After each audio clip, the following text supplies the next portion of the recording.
Meu nome é professor Rony, da disciplina de língua portuguesa, e hoje a gente vai ter uma aula sobre texto dissertativo, né? Então, primeiramente, o que é que seria o texto dissertativo, né? Primeiramente, o que é dissertar, né? Dissertar era analisar, tá? Ou seja, a gente analisa determinados conceitos, né? E vamos justificar essa análise por meio dos argumentos. Então, a dissertação ela está dentro dos gêneros textuais dissertativos, né? Como o próprio artigo de opinião, por exemplo. Tá? A gente vai ver isso representado aqui, certo? Então, texto dissertativo.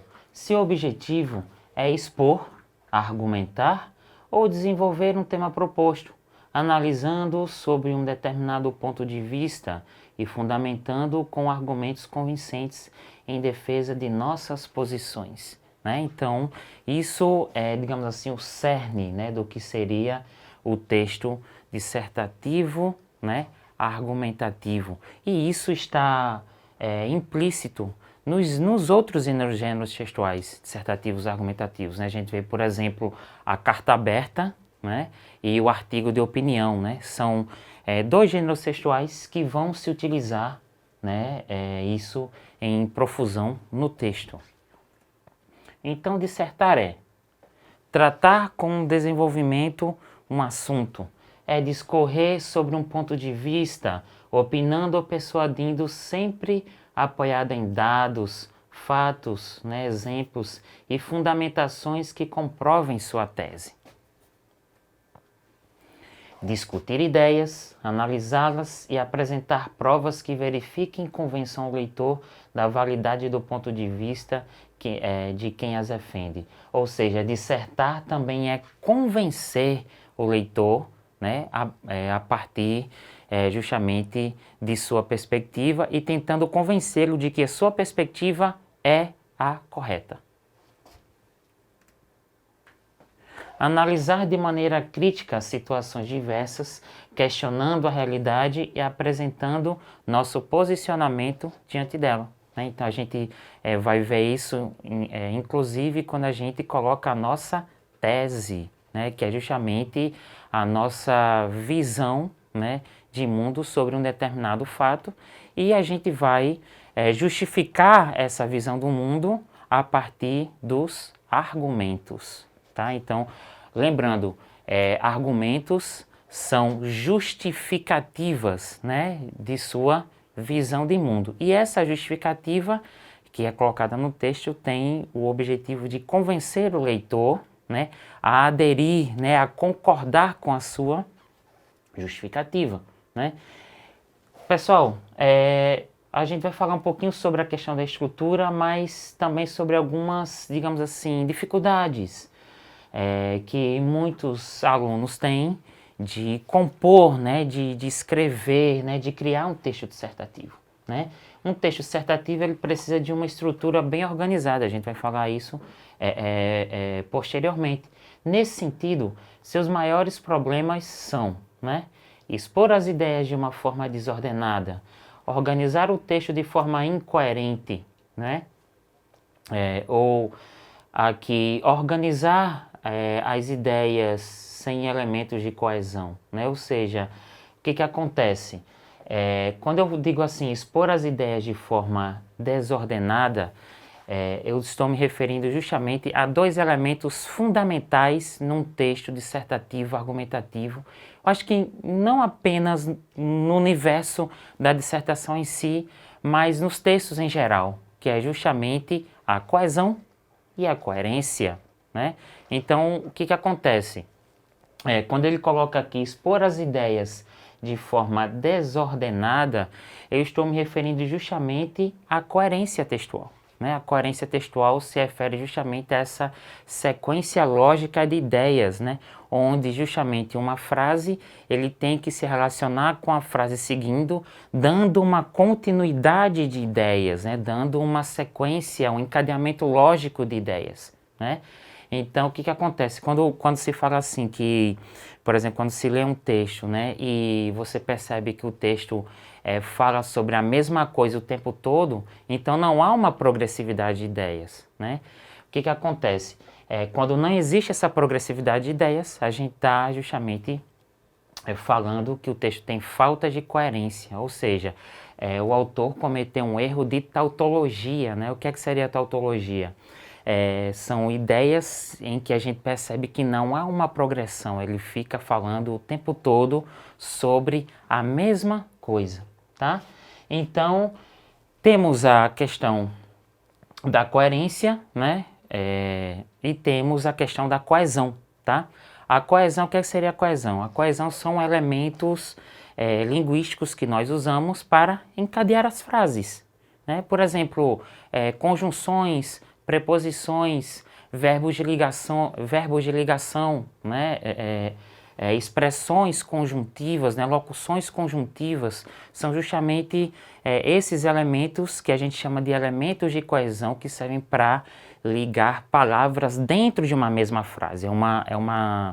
Eu diria que é uma interligação mais interna dentro da estrutura da frase, tá? Então, a gente tem, por exemplo, conjunções e preposições, que são as classes de palavras que servem justamente para isso. São elementos de coesão, tá?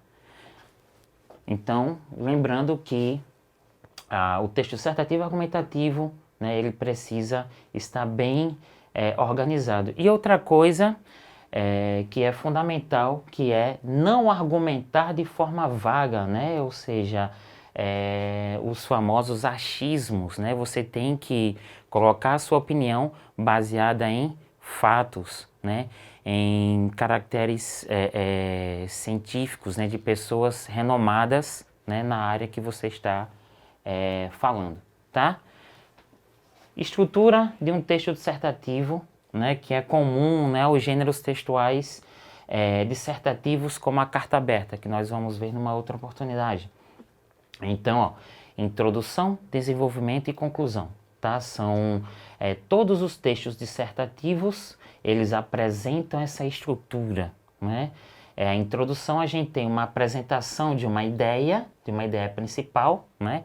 Ou tese, ou seja, é aquilo que você vai defender, né? O desenvolvimento, a gente tem a apresentação de argumentos que sustentam a ideia principal, ou seja, que sustentam a tese, tá? E a conclusão, nós temos o que? A apresentação, né, de um resumo da ideia central que já foi vista, só que agora com uma proposta de sugestão, né, para o problema abordado. Ué, professor, problema abordado? Sim, tá? Todo texto dissertativo fala sobre um determinado problema que é detectado na realidade e o texto serve para você colocar a sua sugestão para aquele problema, né?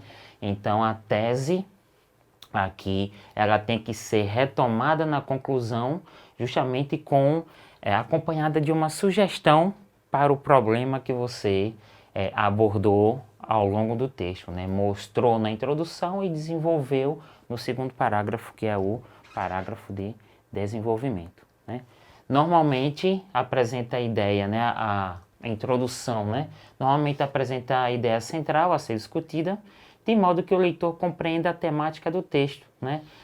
Corresponde geralmente a um parágrafo, né? Então a gente tem aqui a introdução, né? Que dentro da introdução, o que a gente vai ter? A gente vai ter a apresentação do problema, né? E a apresentação justamente da sua tese, ou seja, da ideia que você vai defender e justificar ao longo do segundo parágrafo em diante. A introdução deve apresentar um contexto inicial, né? Lembrando que eu estou colocando aqui os aspectos que servem a qualquer gênero textual dissertativo, então isso vale para você vai usar isso aqui em todos os tipos de texto com essa proposta, tá? Então, na introdução, o que é que tem que ter na introdução para fazer uma boa introdução? Eu devo apresentar o contexto inicial, tá? Daquilo que eu vou falar, por exemplo, como esse problema ele afeta, por exemplo, a minha comunidade, o meu bairro, o meu país, tá?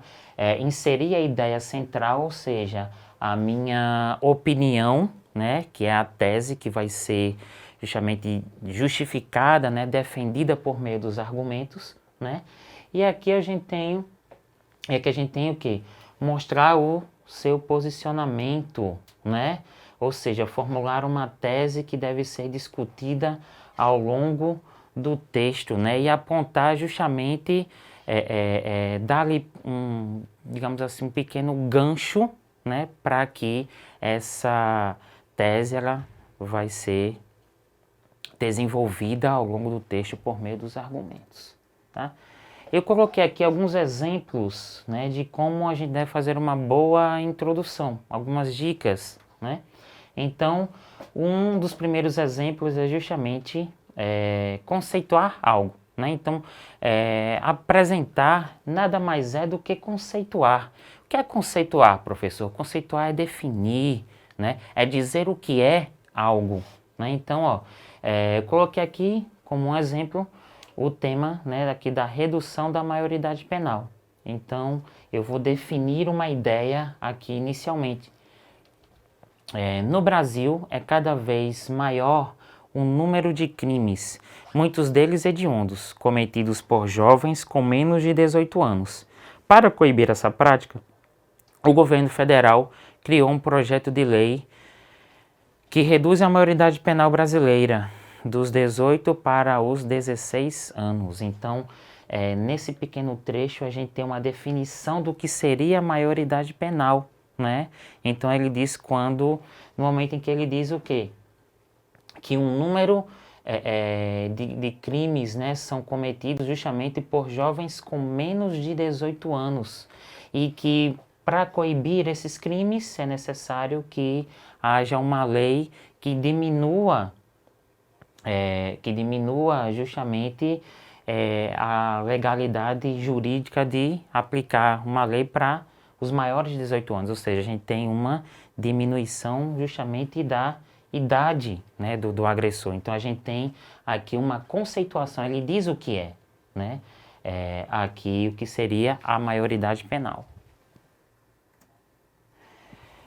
Eu posso continuar o meu texto mostrando o meu posicionamento, né, ou favorável ou contrário, que é justamente a tese. A tese, entendam que a tese é o meu posicionamento. Ou eu vou me posicionar favorável ou contrário ao tema, né? Então essa é a tese que eu posso colocar tranquilamente no meu primeiro parágrafo. É claro que você não vai desenvolver, você vai desenvolver no parágrafo seguinte.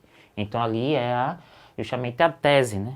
Então, a primeira hipótese, né? A favor do projeto de lei de redução da maioridade penal, né?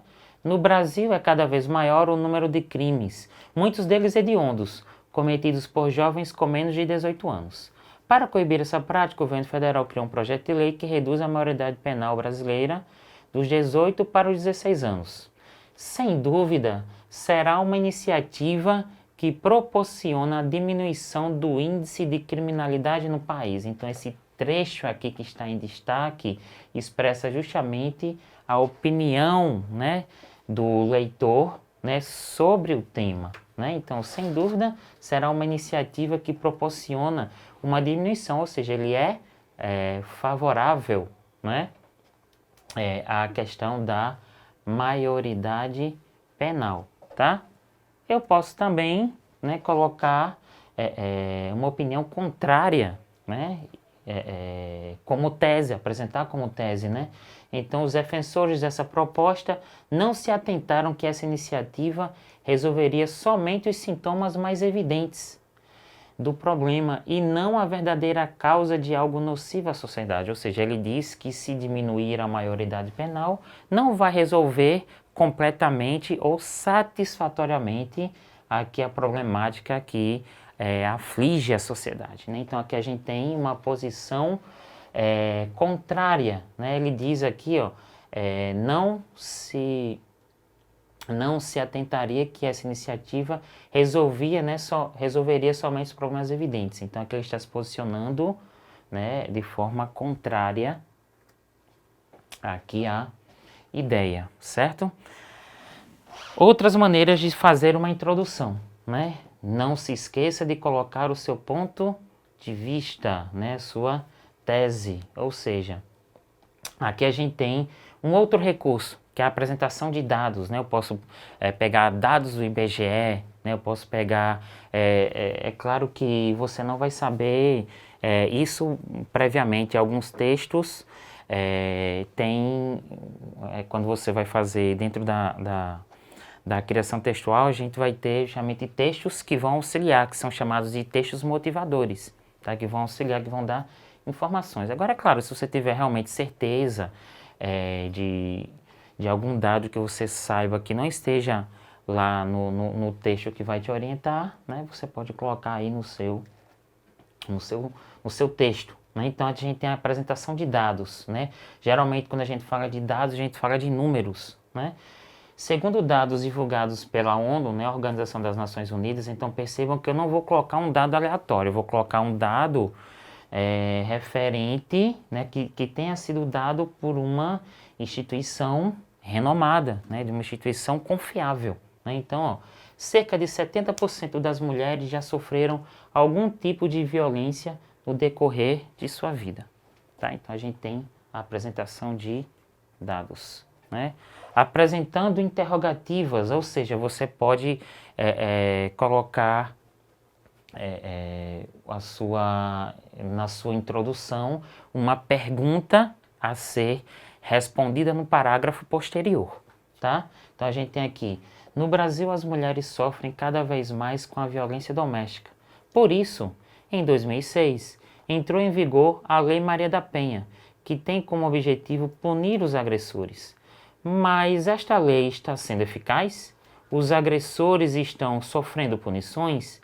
O que é feito após a abertura do processo? Então percebam que aqui na parte final do texto a gente tem questionamentos, né, que vão ser respondidos num parágrafo posterior. E isso é até salutar, né, para que o aluno seja, digamos assim, obrigado a responder, né? Você acaba tendo justamente um norte, né? As perguntas te dão um norte para responder e para continuar o texto no parágrafo posterior. Por último, nós temos aqui o tópico 4, né? Contestando definições, citações ou opiniões. Tá? Então você pode contestar, ou seja, se colocar uma ideia contrária, né, à proposta, digamos assim, inicial do tema. Né? Embora seja divulgado amplamente que a mulher está conquistando espaços tipicamente masculinos, devemos olhar que nem sempre isto se configura como realidade. Os cargos mais importantes das grandes empresas muitas vezes são ocupados por homens. Elas também ainda recebem os menores salários, mesmo ocupando posições. Tá? Então aqui a gente tem justamente um texto que se opõe justamente à ideia de igualdade entre gêneros. Né? Então a gente tem uma contestação dessa ideia. Então você pode justamente fazer uma redação se opondo justamente ao tema do texto, certo? Então, por hoje, né, é só. A gente vai ver outras dicas, né, referentes ao texto dissertativo argumentativo, não apenas a sequência da introdução, mas também o desenvolvimento e a conclusão na próxima aula.